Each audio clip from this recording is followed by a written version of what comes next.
ukhulumile namhlanje ngegama likaJesu Kristu. Sesizela phambi kwakho sizamela ingcwele kaNkulunkulu. Siyakumema, siyasenzela phambi kwakho, siyathoba phakathi kwesifo sakho sokumusa. Siyafuna Nkosi ukuba concern yonke. Siyafuna Nkosi ukuba cause take us from another level to another level. Let's be transformed, God. Njengokusho la Nkosi, let's transform. Singaba conform, God, Almighty, namhlanje hamba ngegama likaJesu Kristu. Nowona mbani Nkosi sasenzela Nkosi bengenzayo, utawuta wena Nkosi, utawukhonda wena njengoNkulunkulu. Siphakama ngoye mayembe bathina sibikele Nkosi. Sivete Nkosi, sivete Nkosi ubukhulu bakho, sivele Nkosi vakashele. Uthana Nkosi mina Nkosi yakubonzela. Even this time sizimela Nkosi ukubonzele. Uthi vete Nkosi uNkulunkulu ngegama likaJesu. Bona Nkosi utawukhonda la. Whatever someone, whatever service abatayibayina la. Vele Nkosi uNkulunkulu wena nekuhle ngidutse ngegama likaJesu. We have no servant here, God. Fanele Nkosi ukubonga, fanele Nkosi uphakanyiswe ngegama likaJesu Kristu.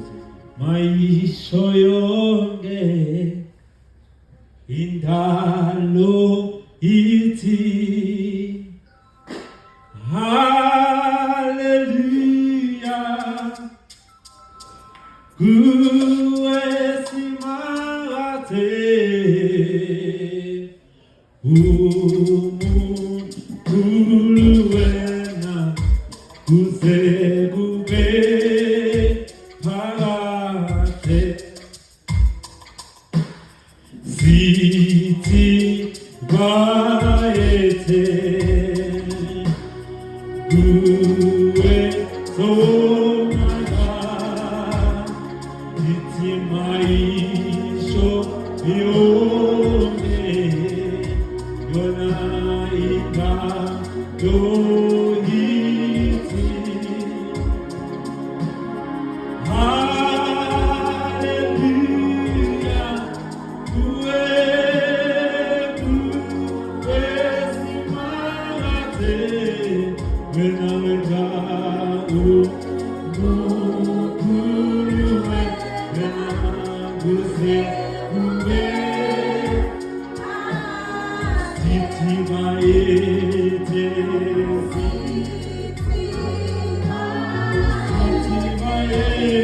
Jesu kuwe maisho yonke, maisho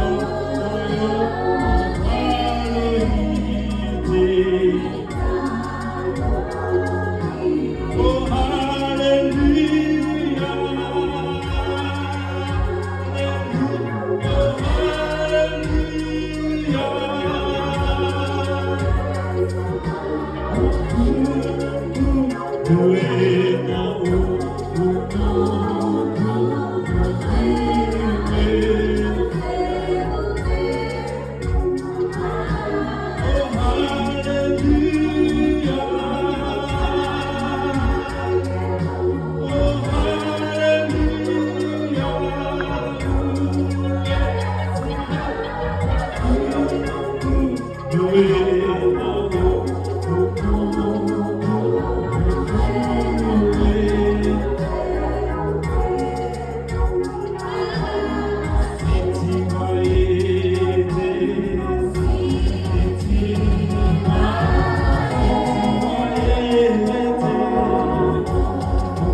sami sentandla sithi haleluya.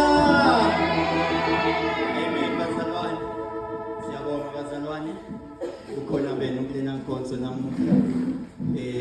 Phela vele nimukelekile kusekhaya la. Amen bazalwane. Ngicela ukuthi singazi kakhulu siphakame ngeculo sihlabele sizobe lapho sicela umfowethu uDiphumlani uyasivulela inkonzo ngomthandazo. Amen.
Sesiyasenzela phambi kwakho namhlanje sihla Nkosi mali engcwele kaNkulunkulu. Sisenzela phambi kwakho Nkosi nebunithi bethu. Sisenzela Nkosi nethakathaka bethu Nkosi namhlanje sihla. Lesikhona Nkosi enzaweni yakho Nkosi lwayibeka noma lwayibeka sitokuphathela kuyo. Sibantwana bakho Nkosi ngamunye la. You know us God Almighty what we need today. What we are supposed to hear today now, namhlanje Jesu Kristu. Bantwana bakho Nkosi, sibantu abasha abakulenzayo. Izinqumelo Nkosi sifuna ukuhlala phambi kwakho, sifuna Nkosi ukukhonza wena. Uthi ngilanga Davide mangifika phambi kwakho Nkosi, I forget who I am.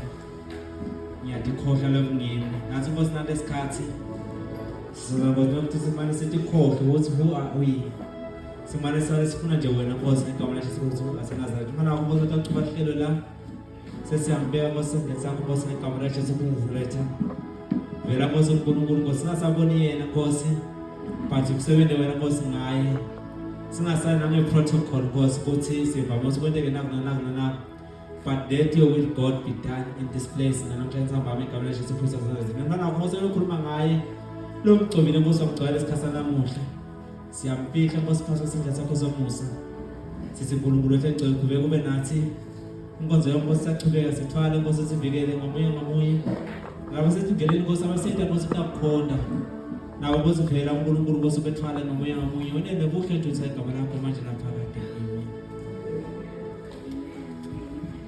Amen. Ngicela kuphindze ngivusele with all protocol observed. Ngicela ngababa mfundisi Mohammed namake mfundisi Mohammed sanibonani make nababe. Ngivusele buholi lobukhona igodi yelibandla. Ngivusele buholi bebantu labasha. Ngivusele iband ne-praise team. Bese ngivusela bantu labasha bakuleli bandla ngegama lenkosi yethu Jesu Kristu. Amen. Amen bazalwane.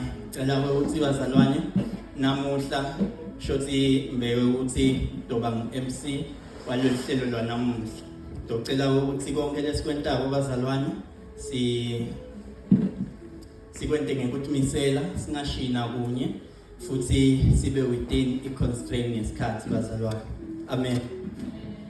Ngiphinde nginibonge ke bazalwane bukhona benu la braving the weather nokuthi kuningi labengakwenta ngesikhathi senu kephani lana bazalwane. It is a true honor and privilege khona lihlelo labantu labasha bazalwane namuhla. Amen. Ngicela kule sikhathi samanje ngengoma lenemfutho. Sisukumise bazalwane.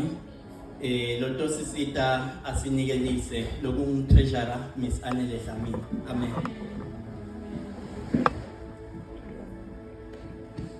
Umusa kakulu umusa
Hallelujah.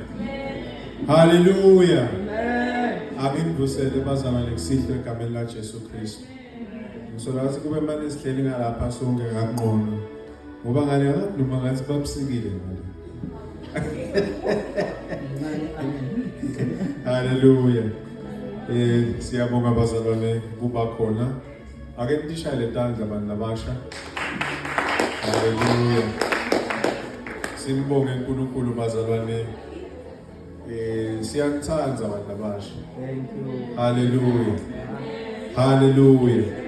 Siyanthanda abantu abasha. uNkulunkulu uyanthanda. Sibonge ukuthi nikhethe kuko konke bengakwenda nalama excuse nje emakhadi abazalwane nathi nine cha sine sitawuphumelela emveni yethu. Hallelujah. Sengileso lesikhathi bathandekayo emavi kule team yethu bese ibeyisela lapha kulamavi latholakala ku Ecclesiastes Ecclesiastes chapter 12 verse 1 ndacela kube khona lo mfundzela ngesiswati umshumayeli Ecclesiastes umshumayeli chapter 12 verse 1.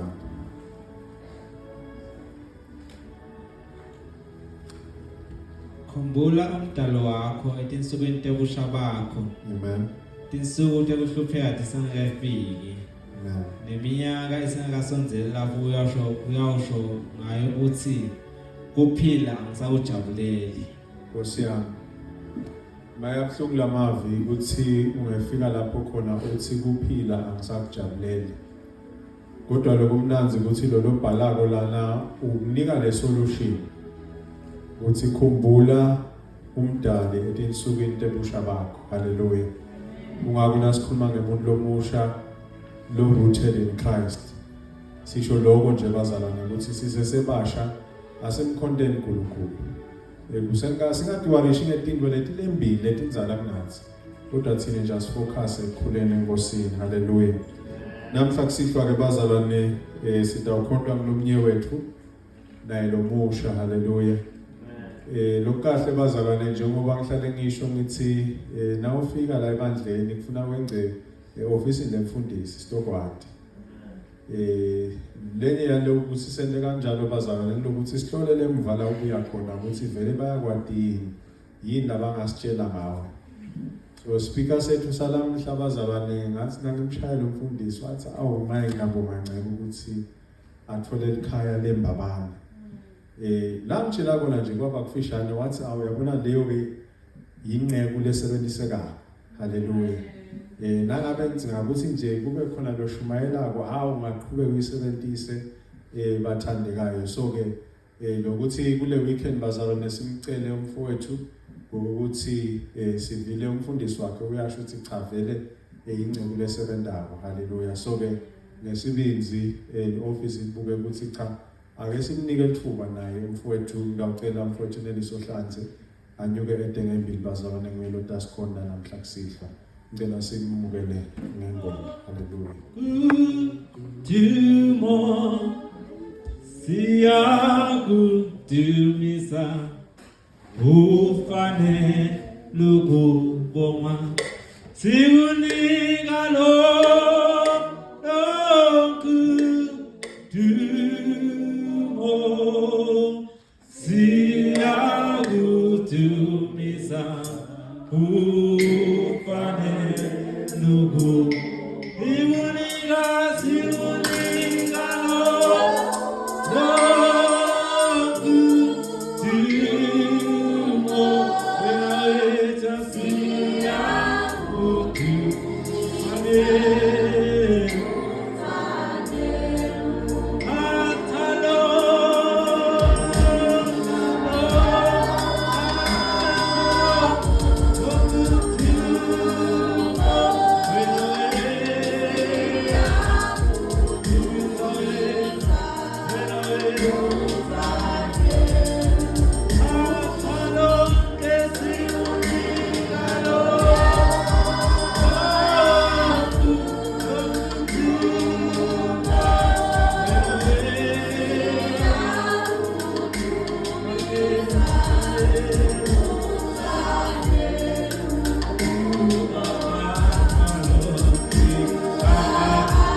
seated in the highest throne in heaven. Father, we thank you that today you've given us the wisdom that we need. Here is the time, oh God, where we just want to silence our hearts, oh God. Sive nje kukhuluma kwakho asisibo uNkulunkulu lasebake bafika ezulwini kodwa siyathi ukuthi intimiso takho 7 nakho, my God and my Father, singahlala sijabulisane sihlabele kamnanzi kodwa lokukhulu kakhulu kuva kwekuthi emazulu athini babe ngcwele sikuniketa lidumo Nkosi ngana indzawo yakumahala namhlanje Nkosi lapho ukhulunywa khona ligama lakho Nkosi lona lova egameni lika Jesu Kristu uthi njengoba tipilini talolo wesaba simakaze kuyawugobota emanti ephila. My God and my Father, ngikhumbula ngalinye ilanga Nkosi nawudibana nemfati waseSamaria wakhuluma kuye wathi kube bewati umfati inzini ngawuqele kimi ngikuphe emanti lotawusuka wanatha bese awusaphinzi wome. Father, we give you praise. We thank you, Lord, for the everlasting water, the healing waters of the word. Father, sithi nje kulesikhashana lesincane sisadumisa uNkulunkulu wethu ongcwele kukhuluma kwakho nekubabata uNkulunkulu kwakho Nkosi njengoba ukhulumile evini yiba nathi Nkosi nami ngisetawuthula uNkulunkulu ubufakazi phambi kwebandla lakho Nkosi Jesu yenda kungabi ngami yenda kungabi ngathi but for the glory of your son Jesus whom was crucified for our sins. Siyabonga Nkosi ludumo lonke uNkulunkulu alibuyele kuwe thina sehle egameni ke lika Jesu Kristu inkosi lephilayo. Father, we thank you Jesu Kristu inkosi lephilayo. Ngiyambonga kakhulu uNkulunkulu bazalwane ukuthi ngemanje namhlanje ngicela ngivusela kumake nababe. We are so honored kakhulu bazalwane ukuthi singaba la. I've got 25 minutes bazalwane. I think nakhona ngina 20 minutes because I'm planning to speak 15 minutes, then maybe we pray 3 minutes, then maybe I sing 2 minutes. Hallelujah. Yayibona musteni wena. Sithi nje kutawushunyayelwa kancane. Hallelujah bazalwane. So siyabonga uNkulunkulu kakhulu. One must say siyabonga kakhulu ku-committee abantu labasha. Thank you for the invite bazalwane. Bebabaningi labanye labangasho lutho manje when umntwana lomncane ngangami aniketwa iplatform ngiva ngiyachucha kakhulu bazalwane. Umfowethu angathi ke ngathi uyakhumbula besizila sithandaza but ngive ngazi kulamanye malanga the burden is too much for me. Hallelujah. But we thank the Lord bazalwane lo hambe nathi wathembeka kangaka uNkulunkulu. Ngiyacela ukuthi ngini-upload bazalwane before I do anything. Thank you for staying with us. Bekumakhatha kakhulu namuhla. Kakhulu nje kakhulu bazalwane mina ke ngenga hlaseleka 2019 bengigula ngesifo semathambo so ngiyawesaba kakhulu emakhatha. Unfortunate ngimle ngivama ukukhohlwa ukugcoka kakhulu kunabo bonke abantu. Hallelujah. That's the unfortunate part. But I'm a child of God bazalwane. Ngiyamthanda uNkulunkulu ngenta sinqumo 16 years ago bazalwane ngimncane. Lengasekhaya bekunelisonto bekuthiwa kuse Jesus Restores. Ngisekhaya evangelical before ngite evangelical benkonta abazalwane eKhanyan Church in Zion. So ke ngamthola uNkulunkulu ngikhuliswe nje eKhatsi eSolomeni uthi into lomunye wethi inkulumo emini kukhona ubungoti lobukhona lobungenteka umuntu bumphazamise ngisho imphanze entaka ukuthi akhulele enkonzweni atayele khonta uNkulunkulu. Hallelujah. The Bible says ngalelinye ilanga indvodza iBhayibhelini lebeyikwati ikhuzela imbi tshele abantu uNkulunkulu latawukusho ukuba ngakwati indvodza lebekuthiwa ngeEli yake yaba nawo madvodzana labe mabili ahlala ethempeleni ashisa umhlatshelo akwati konke lokwentiwa esontweni but bekangamati Kristu. Because kukhona sicalo satotonke kuqala bathi bafundisi nabashumayela kuba eMuhammad bathi siqalo lesikhulu sekuhamba naNkulunkulu kumesaba uNkulunkulu and then that is the beginning of wisdom and awukwati kuba rooted kuNkulunkulu ungakamati lo muntu lekuthiwa Kristu Jesu uqobo. So we have the problem today of youngsters that come to church out of sense of duty just because bathanza music gospel. We have the problem today of youngsters that come to church just because better pursuit yebatanba. But young people allow me today now umuntu otaba planted kuKristu ukhona luhambo thinte lokumele uqale naNkulunkulu. Hallelujah. So ngahamba ke naNkulunkulu nakuthatha uNkulunkulu ngifunza standard 5 ngikhumbula kahle nangile kulelithende bengiyele nje ukuthi ngoba nasi phuma kuleli sonto babese basipha emakota sidle nje bazalwane thathwa ngilomnye umngane nami bekamzala ke but bekade beyafunza form 2 ngaya ethendeni. I want to say about this bazalwane. What I want to say about this ukuthi uNkulunkulu uyamendela umuntu umusa. So namuhla bekuhlethi nje ngivala abanye bazalwane bafakaza bathi sebahambe iminyaka ngeminyaka ngithi ngiyabuka nami ngibuka ukuthi kulo 16 years kuneni lokwentekile lokuqishe kwaphula imphansi ta.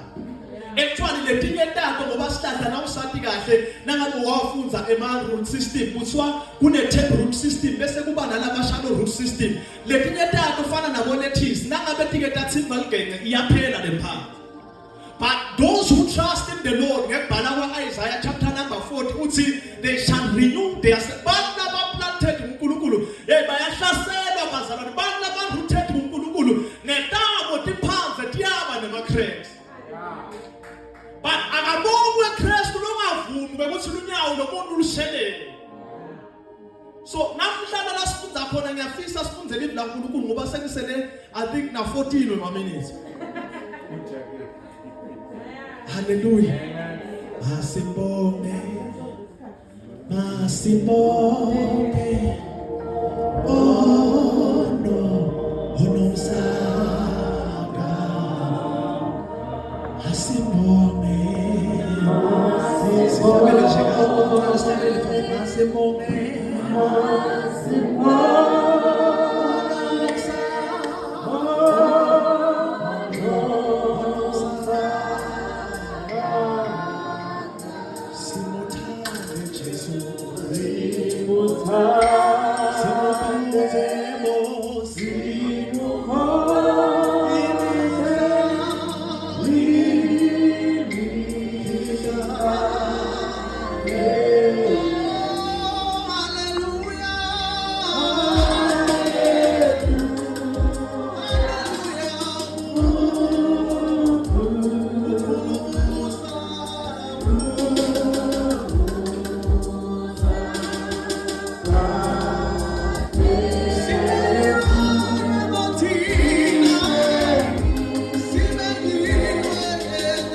Ecclesiastes chapter number 12 verse 1 bese ngihlala phansi haleluya ngathanda Swati kakhulu kodwa ngicwaye the message version nangabe siyitholile bese sesiyathandaza abazalwane kulolu hambo lesikilo kufuneka abantu abaruthele sikhona sidingo seyouth leruthele sikhona sidingo samake loruthele sikhona sidingo sababe loruthele ngoba lembe asikayicethi bazalwane uNkulunkulu uqhaza ngokuthi akafanani nobuloyibhutsha akubulali nakasakudzinga. In fact uNkulunkulu will never kill a man will kill himself because of the neglect kwathi ukuthi uyamdzinga uNkulunkulu ku salvation.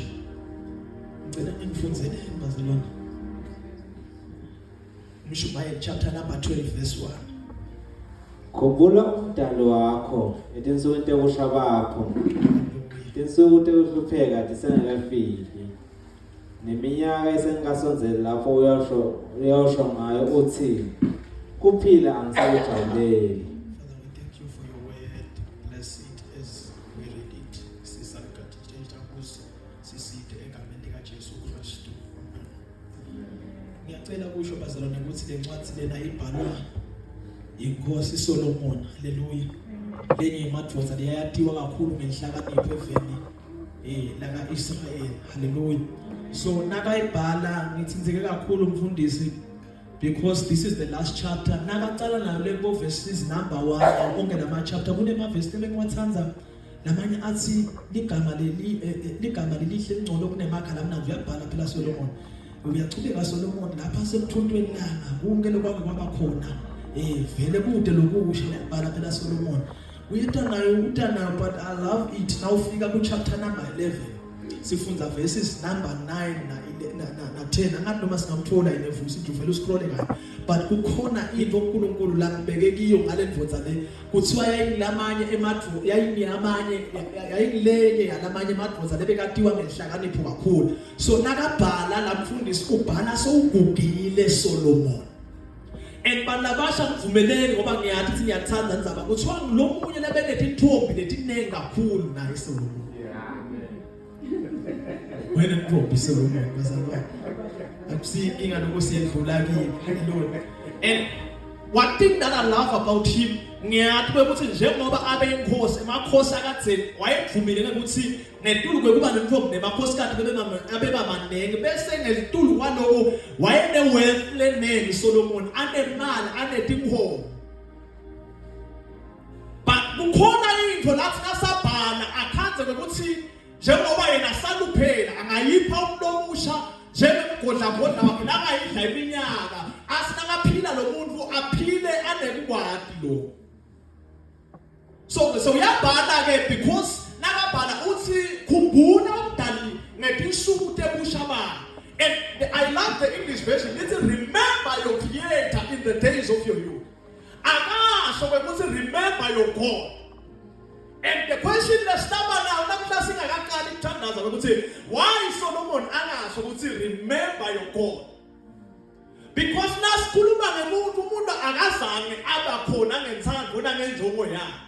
umuntu was created by God himself in the book of Genesis. And Baba let desire let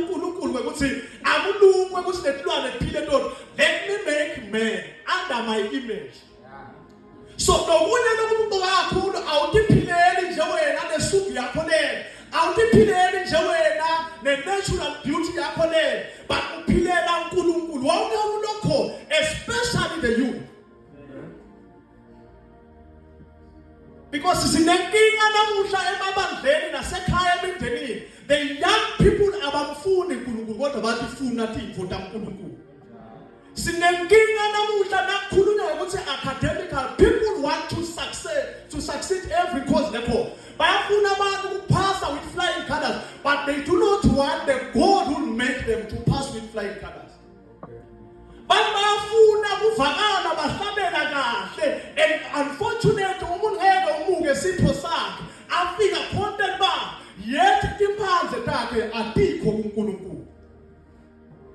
that is why I love Ecclesiastes chapter number 11. Let's jabula jaha ebusheni ba.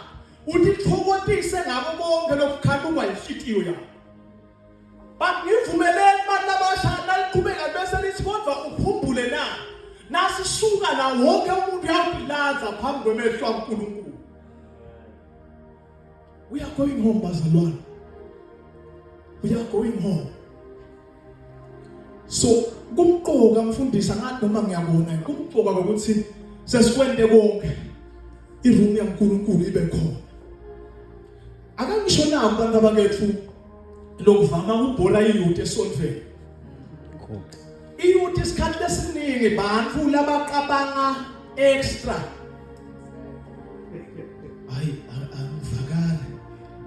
And to the point where we also think we have got extra years. The starts in asesidlale ngalesikhathi uNkulunkulu lasiphe sona. Ngoba kukhona lokhu kuyesothi la isiyaya asifuni kuba serious, we don't want to set the road kakhulu but awuthi ibona labantu. But let me tell you something bazalwane. Nakathiwa namuhla uNkulunkulu umhlabathi udecide ukushaya ikilomo. Wabona lokuncane longathi wena uwendile. Kuyafuna sithi accounting. That is why today we want to say Church of God, uNkulunkulu akafuni i-experience yakho ekhathe solvent but ufuna your deeds lo wendile na ufika. Amen. Mawalana akazingi iyouth lefika 100 but udzinga people, a caliber of people laba impactful. Yeah. Sipichi sakho nje uyisizwa lesizisile. Wayiphela sibe ne-impact. I-surrounding la ukhona noma kusekhempini akufunwa kafike lilahlekile because there is somebody not rooted in Christ. Angeke kuzefuna ethi ipatshi lilahlekile kanesikhona. Indzaba yekubakhona ekhaya nephinzi litana nemntana isabi khona ngoba now rooted in Christ uyawathi ama-precept kaNkulunkulu. Uyawathi ukuthi vele actually kuma kwakho emndenini wakini awukadimeli wena umele uNkulunkulu. Bazalwane sengeke ngicocele le indzaba. Nelapha ekhaya ngwesi 8 babe wabusiswa uNkulunkulu ngebantwana labangithele. Manje nakhona lokho wesi 8 ngwesi 8 by default because ngase ngilanya amaphahla kwase kuyayekela ekhaya. But one thing leyase young stressa ekhaya wahamba sakwetayela nokhonta uNkulunkulu. So our roots ran dry. Nakhula vele ngikhula angikho nasekelwe lesikhathi. Ngasinakhula abazalwane I did everything. I want to summarize this thing because uthi umshumayeli all his vanities of vanities. Ngicela ukutshela abantu abasha there is nothing so impossible ngekuthi nje uvume eChrist ukuthi abe ngumsindisi. Nguye lo navigator, nguye lo tasizokunika iblueprint ukuthi iphilwa njani impilo yesinziso. Bantu abaningi abafuni, bantu abasha abafuni ukuba serious kakhulu because they are afraid of the future. But then I want to say, why are you being afraid of the unknown future when you have an unknown God? Because lo nkulunkulu wethu wathi kusasa before speak. Daniel chapter number 2 verse 28 uthi, for in heaven there is God that answers mysteries. Kuna unkulunkulu wethu sezulwini wephula athi imfihlakalo. Uyawathi unkulunkulu bantu abakethu. Asabhele sikhondele unkulunkulu ngoba nalokufuna kumathi vele icabanga yakhe akasiyo umuntu unkulunkulu. So ngithubeke ngalenza tjana ngiyekele ngoba nethi thokotela tenzani. So into lebengistressa kakhulu naselapha ekhaya. Ebazana. Do you know what's a relationship with God would change everything? Liyatiwa kongawe as a young person. The woman on the way nakafika Kristu wayetiwa ngeligama lekuthi uyiharlot. Wayinkinga nomama. Kulenzawo yakiyo. Ubonakala nje kwakhe na ushadile bekwathiwa ukuthi uyinkinga. Angisho le mfana kunama characters efunathiwa kulenzawo emahalala. But I want to empower young people because I'm not preaching today. Kunama characters efunesiwakhile kabi sisengakafika esisekelweni. Actually ngentela ukhona lo mnyelo ukhona la usawakha la characters but ukhona Kristu namhlanje anga. Indvodza leguqula similo sakho seminyaka. Nakufika lapha kuthiwa le character yakhe lahamba angiyo kusiyo le lafika ngayo. That is our God. The demands that we don't come with them. Let it show us as corner. So when you think I'm the man, I'm Sekaya. Bekune student that is Baba figure. Kawa put up on a case, but Lana does a cabin a case light. Lokunya mfuna usho mina ukuthi kumqoka ngana ngenteka likhala kini ngenteka mago akho ngenteka your siblings are suffering just because you are fighting the call of uNkulunkulu. So lapha ekhaya, hey my God and my Father. Hallelujah. Besivama nje kukhanya wathi poku kakhulu ngiyakhumbula nje ngalelana ngithola ingubo yami ka World Vision. Ngijabule kakhulu ngayithatha ngayembatha ngikhumbula ukuthi bekunemhlabathi senisoyi la ngaphandle ekhaya. Ichithiwe nje kutawula ngoswathilo ngiyalala la. I didn't know Christ. Let me tell you, I didn't know. Bengimamukele 2010 but I didn't know him. And I didn't have the desire. That's the problem. Lesibulala kakhulu thina singaphenduka mfundisi ka1000 but the impact ingabikho. And lokho kufanele into ukuthi uthathe tithombo utitshale naso utitshale lokungadilisele. So the problem lebesinayo ekhaya bekafika lo make lapha akade ukuthi bekubangumana ngwathi udukele nje yabo nakana idala ku reflector lenkonza la khaya manje lesivala besingavali kahle kuve ukuthi ngicwe ngimbone mina ngedwa ngofoma engize ngibe manje naka angagcini ngalo asikhama steleka ya asikhama steleka and ekhaya mina I know ukuthi kude lo muntu losindise ukuthi angathandaza kumele tipho. So manje lawa ke ngiyalala nami ngijathiswe World Vision ngiphengulo ebazalwane ngeva kuhluka kule empilweni yami but I love him umesekhona umdala wesisu nasifina isimo sona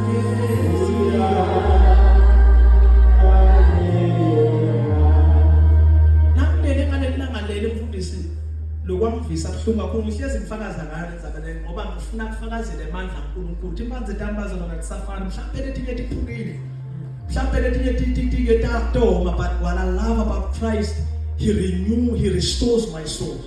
Angifanani bathandekayo we need such a youth kulabala bantu abatathi yebo ngithukile into yebo ngihlebile into yebo kuhlobongekile ngisinzisile yebo kuqambeke emanga yebo kudleke soul but I am ready to take it where Christ leads me now because ngokuboka kulowana uthi ke remember thy creator in the days of your youth.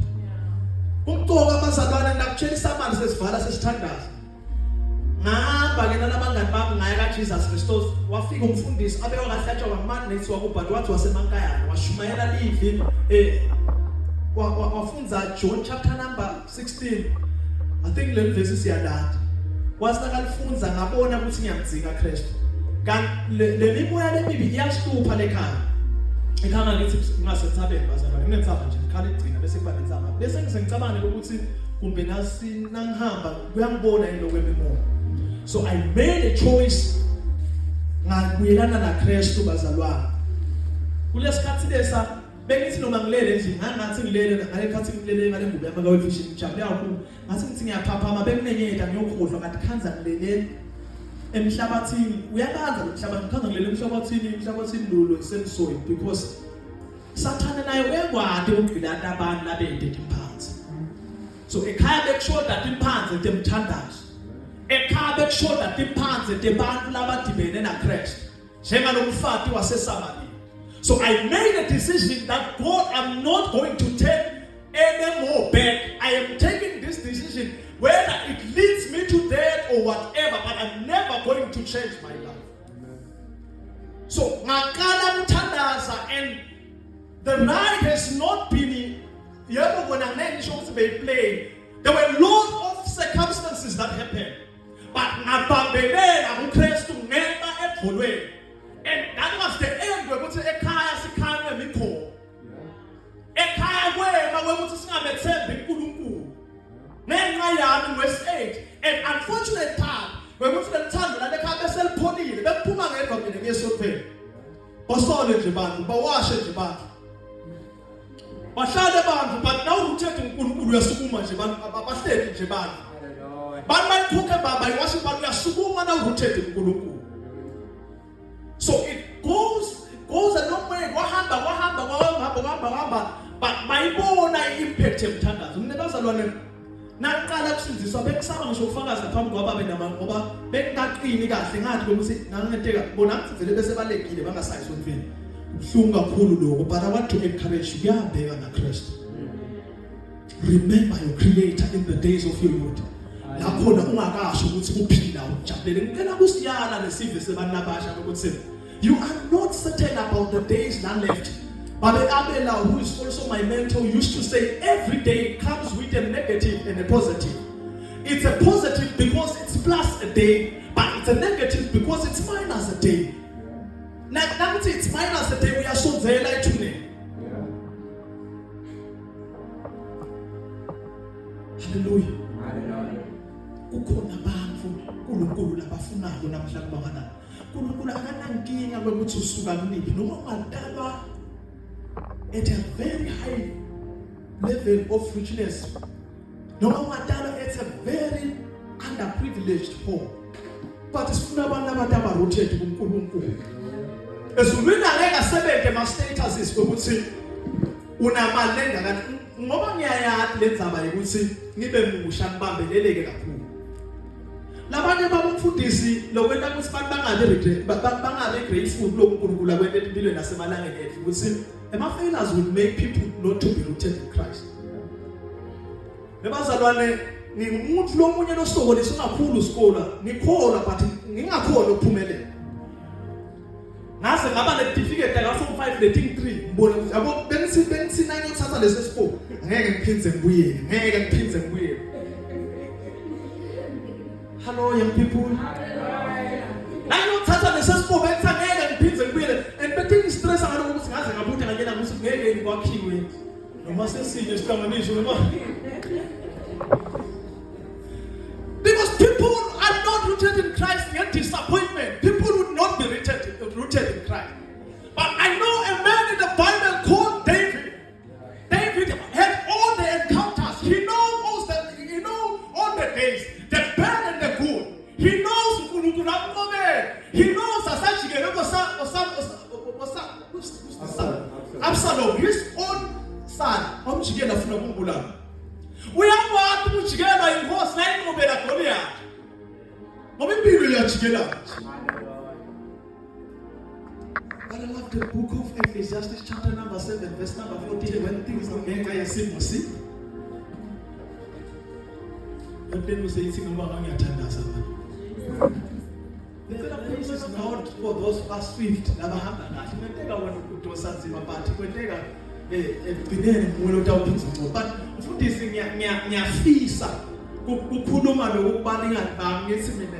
the ticket is very simple. You allow Christ and get it. But the rest is history. We are moving on Christ to Uyafuna ukufundela la? John 10 verse Oh 10. my God, oh my God. Kuseletela kweba nekubulala nekubhubhisa. Mina ngitele ukuthi abantu babe Ufuna nekufuna bese umbona avala leti ncwadi. Vele ubona ukuthi yathi ishumayela sayiphelile. Sesiyahamba because nami ngimuntu othanda ukukhuluma kakhulu bathandekayo. But it makes me even feel more better nase ngivale leti ncwadi. Ayibalwa iminyaka ubusuku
lathi nakabhala Songs of Solomon athi sibambeleni timpumusha dicenza sivile uNkulunkulu bazalwane ukubeke kahle mina ngicela kusho ukuthi kulomdeni lobuya kiwo noma ngawurich noma ngawuphula but you need to make a decision. You need Christ. Angeke uze uregret na ufike kuye because inkinga ayikho kwekuthenini udalwa kuphi but inkinga ngilo kungabe rooted kulomuntu lekumele siyongena ngaye le. Hlabelelo licilo uthi yilona lithemba siyongena ngalo le. So sicela kusho namuhla kuyaba buhlungu sesihamba siye ekhaya. Ngoba siyahamba bathandekayo siye ekhaya. But people who are going to go with Christ, people who are going to sit on throne bahlale naNkulunkulu babuse naye, ngilabani laba rooted kuNkulunkulu. The Bible says in the book of Luke chapter number 7 verse number 38 there was a woman naye bekathiwa ngokuthi iHanot. But wafika etinyaweni watihlanyela khona etinyaweni taKristu waphihita emakha wagqobisa tinyawo temhosi. Khona umuntu namhla sesithandaza ilothi Kristu Jesu ngiyabona ukuthi akukhona uthemba. And I make a new decision namuhla ngisana nkinga nalokho lokunye lekungengakwenza ngiyakudzinga uNkulunkulu. Ayisiye ekhaya bathandekayo. Mfundisi ngivumele ukuthi ngisho ukuthi sonke uthandaza. Kunalamagama lakhulunywa kuJohn chapter number 10 verse 10. Sathane usebenzisa 3 operative distinctives akhe nje lawasebenzisa he come to kill, steal and destroy banabasha.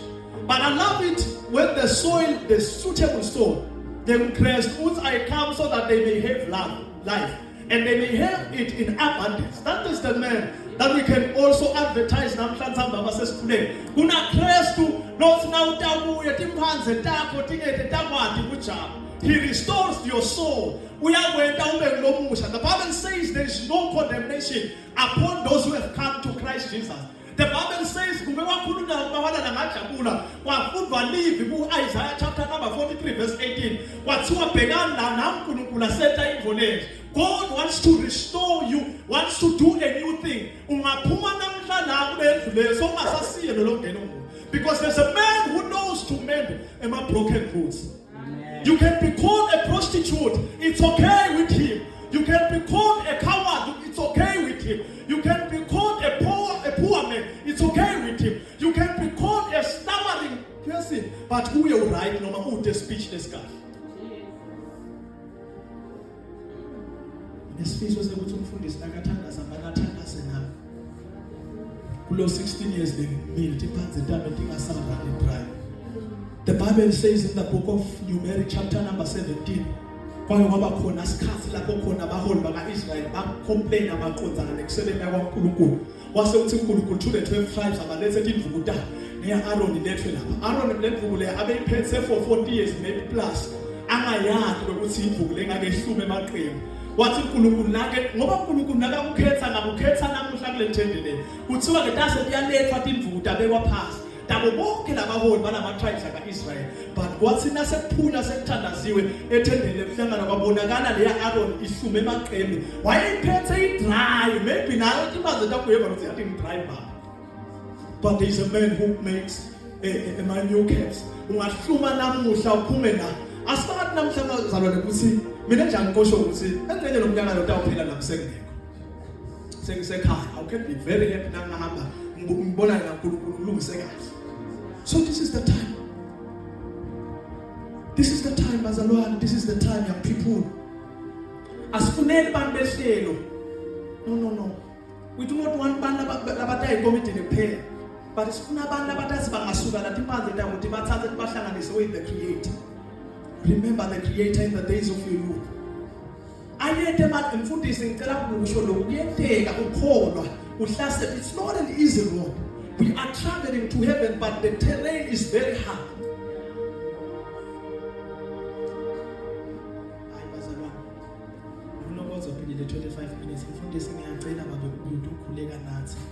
Siyabona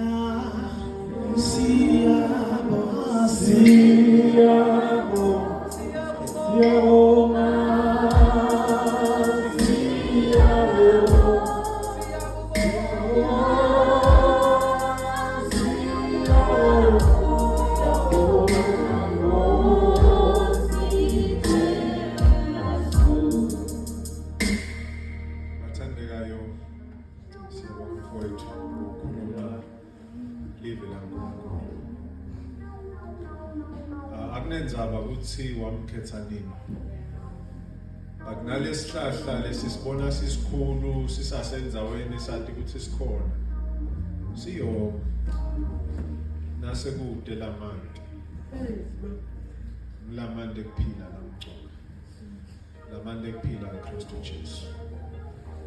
Nanamsa kusihlwa ngenteka kube kaze wayikhetha inkosi.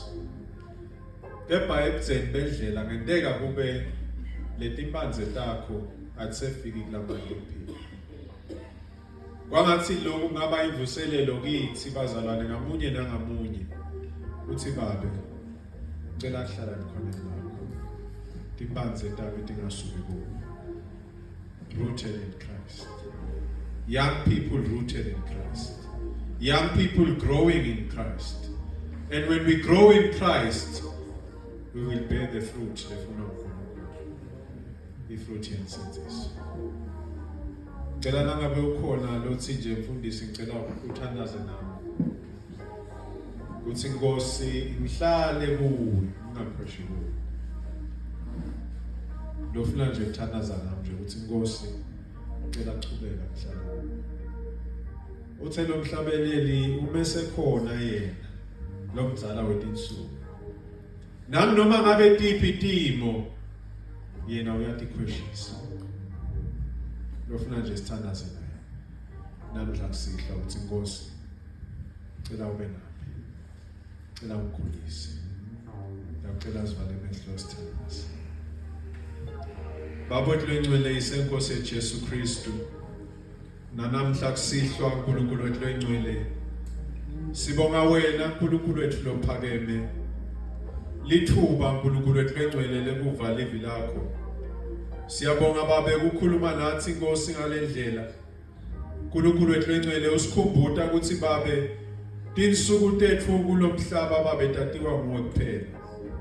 Lokuthi babe sibasha lamuhla kusho ukuthi ngenteka siphile iminyaka leminingi. Kodwa what will count babe nangabe sifika kuwe uNkulunkulu wethu lengcwele ukuthi kulesikhathi losiphe sona. What choices did we make? Did we choose you, Lord? Did we stay faithful to you? Did we grow in our relationship with you? Baba lengcwele uthe wena Nkosi sisaphila emhlabeni timo titawuvela titawufika. Kodwa wathi Nkosi asethembe wena ukuthi wena utasihola kubo bonke. Baba wethu lengcwele sishelele sahamba endleleni. Baba wethu lengcwele siphambukile sahamba endleleni. Baba wethu lengcwele asikethembeki noma wena bothembekile. Kodwa namhla kusihlwa simakade siyema uNkulunkulu wethu lengcwele. We recommit ourselves to you. As the church of Mahwalala, as the youth of Mahwalala. Sithi baba wethu lengcwele qhubeka babe wente umsebenzi lomusha babe. Etinhlitiyweni tethu babe etimpilweni tethu. Ake usebenzise Nkosi for your glory. Because when we are rooted in you, Father, we grow in you, and when we grow in you, Father, we bear fruit. Baba wethu lengcwele akubonakale umlomusha lokukhondako wena simakade awenda umehluko empilweni yakhe. Awenda umehluko ekhaya. Awenda umehluko emndenini. Awenda umehluko emangweni. Awenda umehluko esikolweni. Awenda umehluko ebandleni. Awenda umehluko simakade kulomhlaba. Lapho uthe wena Nkosi thina sikhanya nasawoti Nkosi yethu lengcwele. Sithandazela babe impact that hasn't been seen before. Babe sibonga nje nalithuba simakade sibonga ukuthi naba abantu labasha Nkosi bathele konke simakade bathi batawuta endlini yakho. Batawukhonda kanye kanye. Nkosi, this is the beginning of greater things that you want to do in this place. I pray for each and every soul and each and every individual lekhona kulendlu. Uthi Nkulunkulu, may you renew us, Father, in the name of Jesus Christ. Sithi babe sikhweshisa konke Nkulunkulu wethu lengcwele. Letibopho sitha letibhekise ngakithi. Sithi baba wena lonemandla babe dzabula Nkulunkulu wethu lengcwele ngegama lika Jesu Kristu. Sithi Nkulunkulu wethu lophakeme, we want to be anew. Renew our spirits, Lord, this evening in the name of Jesus Christ. Baba masiphumalana Nkulunkulu wethu lengcwele. Let everyone who comes across us realize and feel that your presence is in us. And your presence can only be in us, Lord. Nangabe babe sitingcwelise phambi kwakho. You say, Lord, in your word, our body is a temple of Christ. Nkulunkulu wethu lengcwele kwangathi singakhumbula lokho each and every day sisacabanga letono babe lesingadenda sikhumbule ukuthi cha ngeke umtimba wami ngingcolise ngoba my body has been set apart for Christ. Baba wethu lengcwele ngamunye lokhona lana Nkulunkulu wethu lengcwele siphe amandla nenhlakanipho babe yekumelana Nkosi nesitha ngoba kude babe lokuhle lokungavela lapho. Baba wethu lengcwele sithandazela nemakhaya lesisuka kuwo Nkulunkulu wethu lengcwele ngegama lika Jesu Kristu. Nangabe babe kukhona imimoya lekhona sithi babe our mere presence, oh Lord, may it be the solution in the name of Jesus Christ. Sithi babe siyabonga namanje kusihlwa babe nanthuba lesitholako. Sibonga Nkosi nemphana wakho babe lokhulume ngayo. Ubeka babe umphakamise. Ubeka babe umbusise. Ubeka babe umgedele imkhawulo. Ubeka babe umvulele amathuba. Ngegama lika Jesu Kristu Nkulunkulu wethu lengcwele, by allowing you, Lord, to use him. Nkulunkulu wethu lengcwele sowuvele usendleleni leyatibusisweni etvela kuwe. Simakade nanalibandla lelikhona phambi kwakho Nkosi ngamunye. We pray a blessing upon their lives in the name of Jesus Christ. Sithi Nkulunkulu wethu lengcwele ngamunye lokhona lana babe. Yanzisa babe emkhawulo yethu. Nkulunkulu wethu lengcwele thina babe lidumo lonke siyabisela kuwe ngoba nguwe kuphela Nkulunkulu. We thank you, Lord, for this time and we bless your name. In the name of Jesus Christ we pray. Shothi bazalwane sesifike ekugcineni kweprogram yethu yanamuhla. Ngicela ukuthi ngengoma sicela make advisor we youth make namhlanje masini asivalele ngemthandazo. Amen.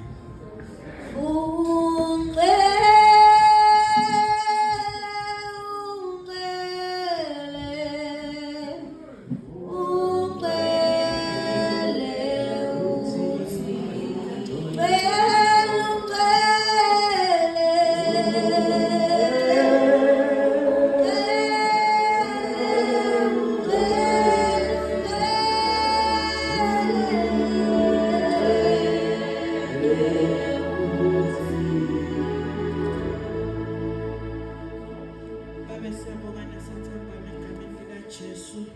Sibonga namathuba babe lafanana nala khala mnanzi lasilolako Nkosi endleleni. Siyabonga moya ongcwele ukuthi sowusethwele nanamhla Nkosi sisahamba Nkosi sibuyele emakhaya babe.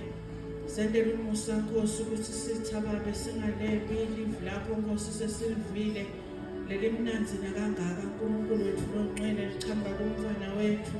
Siyathandaza ke babe ukuthi naye impiyele uNkulunkulu aselikhulumile nje uNkulunkulu ngoba sitha Nkosi naso Nkosi sendasemaqembu ukuthi Nkosi kojana besingalidla njani. Basibiyelele bona ke uNkulunkulu basasuka Nkosi basaya emakhaya uNkulunkulu wethu longcwele nekuguqulwa babe kwetingqondo tethu uNkulunkulu wethu longcwele silendele lapho uNkulunkulu wethu longcwele sathi babe ukuthi konke lokuhle kutholakala kuwe Nkosi nasekwesabeni wena njengaNkulunkulu egameni lika Jesu sentawugijima babe unangokucindezelwa uNkulunkulu wethu longcwele sendele umusa Nkosi ukuthi size sifike ekhaya egameni lakho Jesu babusisele Nkosi ngamunye basaphuma sivulele Nkosi nasetindleleni Nkosi sisaya emakhaya nalabo sahamba ngetinqola Nkosi bapheletelana Nkosi nangetinyawo babe bavikele uNkulunkulu wethu longcwele ngengadi yakho Jesu Kristu yona lenemandla Nkosi nalengaguquki babe nalemile kunaphakade sibusise Nkosi size sibuye kusasa Nkosi siqhubeke nenkonzo wendele kuhle bekuthunyiswa kwelakho igama lakho Jesu Kristu amen.